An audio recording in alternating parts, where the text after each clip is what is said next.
Hello students, how are you? Good? Yes, very nice. I always wish that you are very best in your health.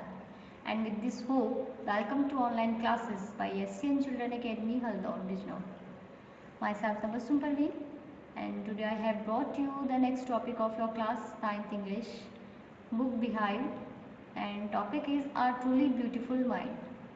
हमारा जो आज का topic है वो है a truly beautiful mind and it is related to Albert Einstein who was a great scientist in the world. आज का जो हमारा टॉपिक है वो आइंस्टीन से रिलेटेड है। इस टॉपिक में हम आपको बताएंगे कि आइंस्टीन कौन थे, उन्होंने क्या प्रिंसिपल्स दिए अपनी लाइफ में, कितने बड़े वो साइंटिस्ट थे और उनकी जो लाइफ स्टाइल था वो कैसा था, उनकी स्कूलिंग कैसी हुई। एल्बर्ट आइंस्टीन देखने में बहुत सिंपल इंसान थे, उनको देखकर नहीं लग सकता था, कोई नहीं कह सकता क्योंकि वो इतने बड़े ग्रेट साइंटिस्ट थे। उनका सिंपल लिविंग थी, बिल्कुल एकदम सिंपल नॉर्मल वो ड्रेसेस पहनते थे और उनके जो हेयर कट था उससे वो बिल्कुल एबनॉर्मल आप कह सकते हैं कि वो बिल्कुल भी ऐसा नहीं लगता था कि एक डिसिप्लिन पर्सन है। या आप कैसे जैसे साइंटिस्ट होते हैं बहुत ज़्यादा डिसिप्लिन होते हैं तो नहीं लगता था उनको देख कर कि वो एक इतने डिसिप्लिन साइंटिस्ट हैं, इतने ग्रेट साइंटिस्ट हैं। सो आइए हम इसको एक्सप्लेन करते हैं, बताते हैं आज इस चैप्टर में क्या क्या है। So Albert Einstein was born on 14 March 1879 in the German city of Ulm. Albert Einstein का जो जन्म हुआ था वो 14 मार्च 1879 को जर्मन सिटी के उम प्लेस पर हुआ था। Without any indication that he was destined for greatness. जैसा कि हम सब जानते हैं जब कोई बेबी बॉर्न होता है तो हम उसको देखकर ये नहीं डिक्लेयर कर सकते या ये डिसाइड नहीं हो सकता है कि he became he would be a great person in future. तो वही सेम प्रॉब्लम आइंस्टीन के साथ थी, सेम स्टेटमेंट था। उनको देखकर कोई भी ये नहीं कह सकता था कि वो फ्यूचर में इतने बड़े ग्रेट साइंटिस्ट मिलेंगे, that he would become a great scientist in the world in the future. On the contrary his mother thought, और इसके साथ साथ उसकी मम्मी सोचती थी वो एल्बर्ट वॉज अ फ्रैक। एल्बर्ट एक फ्रैक थी। फ्रैक मीन्स आप कह सकते हैं जो नॉर्मल नहीं होते। क्यों? क्योंकि to her his head seemed much too large, क्योंकि उसकी मम्मी को उसका जो सिर था, उनकी मदर को उसका जो सिर था वो बॉडी के कंपेरिजन में बड़ा लगता था। और ऑब्वियसली उनका जो हेड था, उनका हेयर स्टाइल स्टार्टिंग से ही जो बचपन से उनका हेयर स्टाइल था और हेड था, वो हेड उनका बॉडी के कंपेरिजन में बड़ा था, इसलिए उसकी मम्मा हमेशा उनको फ्रैक समझती थी और एबनॉर्मल समझती थी। एट द एज ऑफ 2.5, और इस ही थिंकिंग के साथ साथ जब एल्बर्ट आइंस्टीन 2.5 ईयर्स के हो गए, Einstein still was not talking. तब तक भी आइंस्टीन ने स्पीकिंग करना नहीं सीखा था, वो नहीं जानते थे कि कैसे बोला जाता है 2.5 ईयर्स के होने के बाद भी। When he finally did learn to speak, और उसके बाद यानी 2.5 ईयर्स के बाद जब उन्होंने फाइनली स्पीक करना शुरू किया, टॉकिंग करनी स्टार्ट की, ही अटर्ड एवरीथिंग ट्वाइस, तो वो हर चीज़ को 2 बार रिपीट करते थे।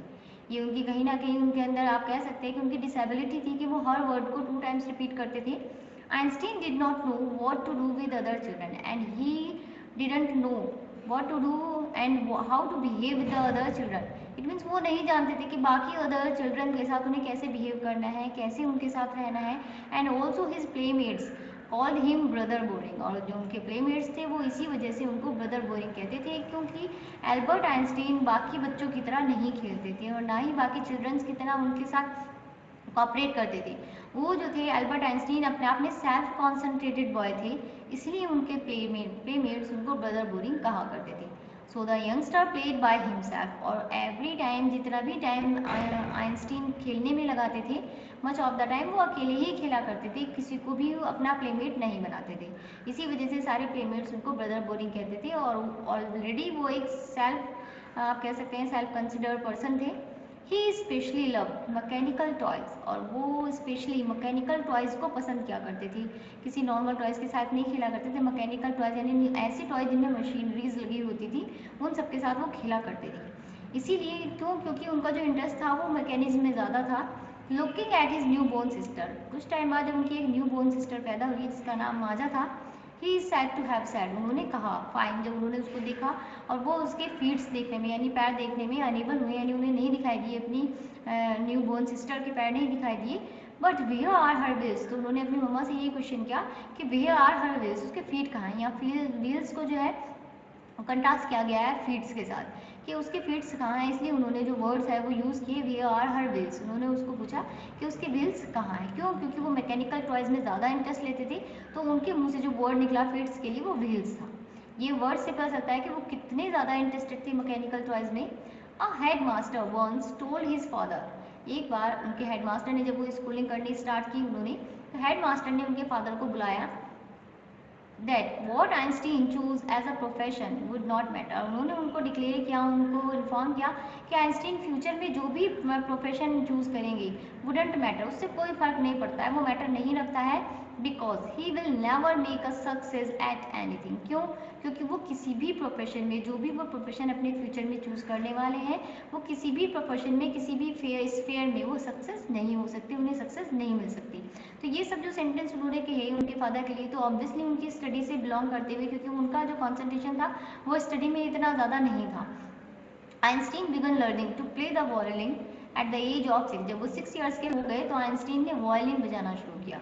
और ये उनके इंटरेस्ट पर डिपेंड नहीं करता था कि उन्होंने वायलिन बजाना शुरू किया, ये उन्होंने बजाना शुरू किया because his mother wanted him to. क्यों? क्योंकि उनकी मम्मी चाहती थी, उनकी मदर चाहती थी कि वो वायलिन बजाना सीखे। He later became a gifted mature violinist. और अपना मतलब वायलिन बजाना उन्होंने इतने अच्छे से सीख लिया कि वो आने वाले टाइम में एक मैच्योर वायलिनिस्ट बन गए। इतना अच्छा वायलिन उन्होंने बजाना सीखा, maintaining this skill through out his life. और इस अपने इंटरेस्ट को, या आप कह सकते हैं जो उनकी मम्मी ने उनसे कहा था, उसको उन्होंने नहीं छोड़ा, उन्होंने इसकी प्रैक्टिस थ्रू आउट लाइफ अपने करते रहे और एक बहुत ही ज़्यादा मैच्योर वायलिनिस्ट बन गए। But Albert Einstein was not a bad people. और लेकिन उनकी स्टडी से, या जो हेडमास्टर ने डिक्लेयर किया, उससे आप ये नहीं कह सकते हैं कि जो एल्बर्ट आइंस्टीन थे वो एक बैड स्टूडेंट थे। He went to high school in Munich. जब वो हाई स्कूल में म्यूनिच में थे, वेयर आइंस्टीन्स फैमिली, म्यूनिच वहाँ जहाँ आइंस्टीन की फैमिली जब मूव्ड कर गई थी, when he was 15 months old. यानी जब आइंस्टीन ओनली 15 मंथ्स के थे तो उनकी जो फैमिली है वो म्यूनिच चली गई थी और वहीं उन्होंने अपना हाई स्कूल किया। तो जब हाई स्कूल में थे and scored good marks in almost every subject, high school में जब वो म्यूनिच में थे तो उन्होंने सभी सब्जेक्ट्स में, एवरी सब्जेक्ट में बहुत अच्छे मार्क्स अटेन किए। यानी आप नहीं कह सकते इस सबको देखकर हाई स्कूल में जब उन्होंने मार्क्स गेन, तो आप कह सकते हैं कि Albert Einstein was not a bad people, वो एक बुरे स्टूडेंट नहीं थे। Einstein hated the school regimentation, लेकिन वो हमेशा स्कूल रेजिमेंटेशन को हेट करते थे। रेजिमेंटेशन मीन्स वो सारे रूल्स रेगुलेशन, या आप कह सकते हैं रेस्ट्रिक्शंस, स्ट्रिक्ट डिसिप्लिन, वो स्ट्रिक्ट डिसिप्लिन में नहीं रह पाते थे, सर्वाइव नहीं कर पाते थे, इसलिए वो स्कूल रेजिमेंटेशन को हमेशा हेट करते थे। And often clash with his teacher, और इसी वजह से उनका हमेशा अपने टीचर्स के साथ आर्ग्यूमेंट्स हो जाता था, क्लैश हो जाता था एट द एज ऑफ 15। और जब इसी बात को लेकर, मतलब इट मीन्स वो इसी रेस्ट्रिक्टेड डिसिप्लिन में रहते हुए जब उनकी एज 15 ईयर्स की हो गई, Einstein felt so stifled there. Einstein को वहाँ इतना ज़्यादा स्टिफल्ड मीन आप कह सकते हैं सफोकेटेड, जब दम घुटने लगता है, एक ऐसी एटमोसफियर जहाँ हम सर्वाइव नहीं कर पाते हैं। तो चूँकि आइंस्टीन को डिसिप्लिन, ज़्यादा डिसिप्लिन पसंद नहीं था, इसलिए वो जब 15 ईयर्स के हो गए तो वहाँ का एटमोसफियर उनके लिए बहुत ज़्यादा सफोकेटिव हो गया। And that he left the school for good, और इसलिए उन्होंने अपने अच्छे के लिए, अपनी वेलबींग के लिए वो स्कूल वहाँ से छोड़ दिया, क्योंकि वो उस स्कूल में इतने ज़्यादा स्ट्रिक्ट डिसिप्लिन में सर्वाइव नहीं कर पा रहे थे। द प्रीवियस ईयर की बात करें, the previous year Albert's parents had move to Milan. उससे पहले, एक साल पहले, जो एल्बर्ट के पेरेंट्स थे वो मिलान मूव कर गए थे, मिलान चले गए थे। And left their son with relative, और एल्बर्ट को, आइंस्टीन को अपने रिलेटिव्स के साथ छोड़ गए थे। इट मीन्स वो वहाँ से, उनके पेरेंट्स चले गए और जो आइंस्टीन थे वो अपने रिलेटिव्स के साथ रह रहे थे। आफ्टर प्रोलॉन्ग डिस्कशन, उनका जो आइंस्टीन का जो मन था, बहुत लंबी डिस्कशन के बाद उन्होंने अपनी फैमिली से, अपने रिलेटिव से बहुत लंबा डिस्कशन किया और उसके बाद उन्होंने ये फैसला किया, डिसीजन लिया, Einstein got his wish to continue his education. उनका जो डिस्कशन था वो अपनी एजुकेशन से रिलेटेड था। उन्होंने अपने पूरे रिलेटिव्स और अपनी फैमिली को कन्विंस कर लिया था। क्यों? क्योंकि वो अपनी एजुकेशन को कंटिन्यू करना चाहते थे स्विट्ज़रलैंड में, जहाँ वो जर्मन स्पीक करते थे, जर्मन स्पीकिंग स्विट्ज़रलैंड, यानी एक ऐसा शहर, एक ऐसी सिटी जहाँ जर्मन की लैंग्वेज बोली जाती थी स्विट्ज़रलैंड में, in a city which was more liberal than Munich. और ये सब उनका डिसीजन क्यों था? क्योंकि जिस म्यूनिस में वो वहाँ स्टडी कर रहे थे, वहाँ का जो एटमोसफियर था वो बहुत ज़्यादा स्ट्रिक्ट डिसिप्लिन था और आइंस्टीन उसमें सर्वाइव नहीं कर पा रहे थे। उसके कंपेरिजन में स्विट्ज़रलैंड का जो एटमोसफियर था वो बहुत ज़्यादा लिबरल था, वहाँ किसी भी तरह की इस तरह की रिस्ट्रिक्शंस नहीं थी। इसलिए उनका जो डिसीजन था वो अपनी एजुकेशन स्विट्ज़रलैंड में करने का था और इसके लिए उन्होंने अपने रिलेटिव्स और अपनी फैमिली को कन्विंस कर लिया। Einstein was highly gifted in mathematics and interested in physics. Einstein जो थे हाईली गिफ्टेड थे, इट मीन्स उनका कॉन्सेंट्रेशन मैथमेटिक्स में बहुत था और उसके साथ साथ वो फिजिक्स में भी इंटरेस्ट लेते थे। एंड आफ्टर फिनिशिंग स्कूल, जब उनका स्कूल फिनिश हो गया, he decided to study at a university in Zurich. जब उन्होंने स्कूलिंग अपनी कंप्लीट कर ली तो उन्होंने डिसाइड किया कि वो ज्यूरिच की यूनिवर्सिटी में आगे अपनी स्टडी को कंटिन्यू करेंगे। But science was not the only thing that appeal to the dashing young man with the walrus moustache. देखिए यहाँ आइंस्टीन के लिए dashing young man word use किया गया है क्योंकि वो केवल एक सेल्फ कॉन्सेंट्रेटेड थे और साइंस में उनका इंटरेस्ट था, लेकिन ये यही एक चीज़ नहीं थी जिसकी तरफ उनका वो अट्रैक्टिव थे। इट मीन साइंस ही ओनली चीज़ नहीं थी जिसकी तरफ वो अट्रैक्टिव थे।